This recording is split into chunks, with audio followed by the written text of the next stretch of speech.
CET exam के नाम पर धांधली में पुलिस की ओर से बड़ा एक्शन लिया गया है। 5 लोगों को गिरफ्तार कर लिया गया है। फर्जी वेबसाइट पर वन टाइम रजिस्ट्रेशन हो रहा था। 3 गोरखपुर, 1 फतेहाबाद और 1 कुरुक्षेत्र से आरोपी गिरफ्तार किया गया। 5 गिरफ्तार आरोपियों में एक महिला भी शामिल बताई गई है। गिरोह ने फर्जी वेबसाइट बनाई थी, क्यूआर कोड के जरिए फीस भी ले रहे थे। अब तक 77 लोगों को ठगी का शिकार बना चुके थे। तो 3 दिन पहले गिरोह ने फर्जी वेबसाइट बनाकर ठगी का काम शुरू किया था। पुलिस ने भंडाफोड़ किया इस मामले का। कुछ लोग गिरफ्तार किए गए हैं। पंचकुला में पुलिस की ओर से प्रेस वार्ता की गई। यूपी और हरियाणा से 5 आरोपी गिरफ्तार किए गए हैं। गिरफ्तार आरोपियों में एक महिला आरोपी भी शामिल बताई गई है। तो फर्जी वेबसाइट बना डाली गई। फर्जी क्यूआर कोड के जरिए 77 लोगों को ठगी का शिकार भी बनाया गया। वेबसाइट्स थी, इसमें वन टाइम रजिस्ट्रेशन करा रहे थे वो लोग सीटेट एग्जाम के लिए, और वन टाइम रजिस्ट्रेशन फी जो चार्ज हो रही थी वो क्यूआर कोड के माध्यम से जारी हो रही थी। तो क्यूआर कोड पे लोग पेमेंट कर रहे थे और ऐसे वो पैसे साइफन ऑफ कर रहे थे। जी, मैं आप सभी को दिखाना भी चाहूंगी कि वो वेबसाइट हम टेक डाउन कर चुके हैं। जी, वो खैर 4 तारीख को हो गई थी।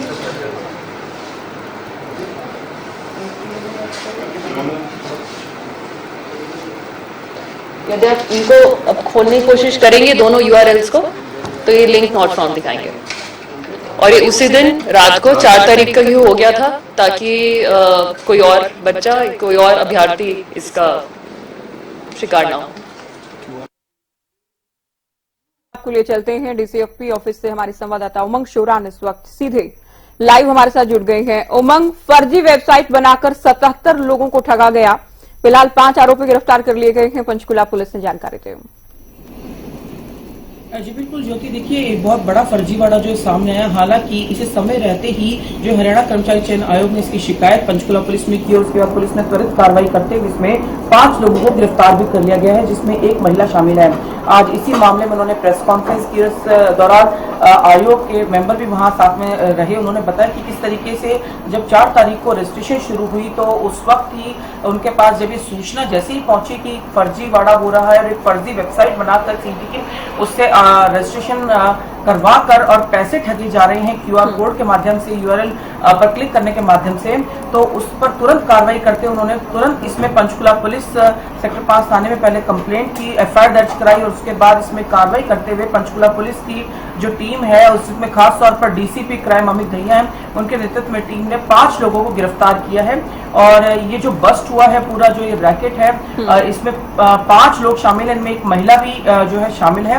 अभी इनकी रिमांड ली जाएगी और इसके बारे में और ज्यादा जानकारी इनके द्वारा औपचारिक तौर पर अभी दी जानी बाकी है। जी उमंग, किस तरह से लोगों को ठगी का शिकार बनाया गया? नकली वेबसाइट तैयार कर ली गई, क्यूआर कोड के जरिए लोगों को ठगा गया, क्या कुछ विस्तृत जानकारी दी गई?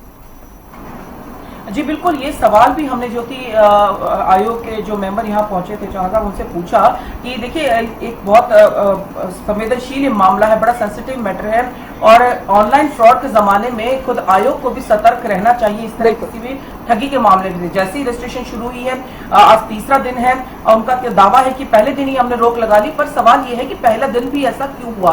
अब पछताए क्या हो जब चिड़िया चुग गई खेत। 77 लोग तो इसके शिकार हो चुके हैं ना। हालांकि जो 14 लाख का कहीं ना कहीं सोशल मीडिया कुछ समाचार पत्रों के माध्यम से जो फिगर आ रहा है कि इतने रुपए ठगे गए हैं, उसको लेकर उन्होंने जरूर अभी रखा है कि इतना बड़ा फिगर नहीं है। इससे अभ्यर्थियों में भी कहीं ना कहीं जो है उम्मीदवारों में भी पैनिक हो रहा है। उन्होंने कहा ऐसा नहीं है, लेकिन ये जरूर है कि ठगी हुई है और उस पर समय रहते उन्होंने काबू कर लिया। पर सवाल ये है कि क्या आयोग के पास ऐसी टीम नहीं है जो जब वो इस तरह का आवेदन मांगते हैं या इस तरह का कुछ वेबसाइट ओपन करते हैं तो उनके साथ में यूआरएल कॉपी करके कोई और इस तरह का फ्रॉड कर रहे हैं और उस पर नजर ना रखें। उनके पास सूचना तब मिली जब कुछ लोगों के साथ ये हो चुका था और वो कुछ की संख्या 77 है, जैसा कि ज्योति आपने भी बताया। ये कोई छोटी संख्या नहीं है बिल्कुल, और ये एक बड़ा सवाल है कि आयोग इतना लचक कैसे हो सकता है। बिल्कुल सवाल जरूर उठते हैं उमंग। साथ ही आयोग के साथ साथ युवाओं को, अभ्यर्थियों को भी ज्यादा सावधान रहने की जरूरत है। अपने आप में सबक है ये मामला। पढ़े लिखे युवा भी जब इस तरह से ठगी का शिकार हो जाते हैं तो वाकई समझने की, सोचने की, सावधान रहने की जरूरत है। शुक्रिया उमंग, ये पूरी जानकारी आपने दी। तो पंचकुला से बड़ी खबर बताई गई है और पंचकुला पुलिस की ओर से दरअसल ये प्रेस वार्ता की गई, आयोग की ओर से भी जानकारी दी गई। फर्जी वेबसाइट बना ली गई। सीईटी को लेकर जिस तरह से युवा आवेदन कर रहे थे, अब वो युवा पढ़े लिखे, साफ तौर पर कोई अनपढ़ नहीं है, पढ़े लिखे युवा अभ्यर्थी टेक्निक के इस जमाने में टेक्निक को समझने वाले युवा भी किस तरह से ठगी का शिकार हो गए। तो ये आयोग के लिए भी वाकई अपने आप में एक सबक रहेगा ये मामला। 77 लोगों को शिकार बना लिया गया ठगी का। बहरहाल 5 आरोपी गिरफ्तार कर लिए गए हैं। यूपी और हरियाणा से गिरफ्तारियां हुई, जिनमें एक महिला आरोपी भी शामिल है।